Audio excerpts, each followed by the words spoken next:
Today we will show you how to animate any of your children's drawing that they have made. So it is very easy process to do it. So let's not waste time and let's jump in. So we have to go to a site called sketch.metademolab.com.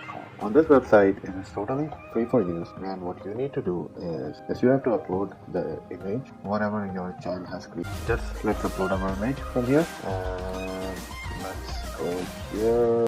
Let's do it. Next, it is started scanning. It will ask you for the agreement. Just agree, and you have to resize the image so that most of the area is being. So to the next step, all those steps are being here. So what you can do is you have to do a little bit of adjustment here so that everything is being aligned properly. Then let's press next and let's see what happens. Oh, by the way, jump it. Keep liking to my channel. Thanks for subscribing and see you in the next video.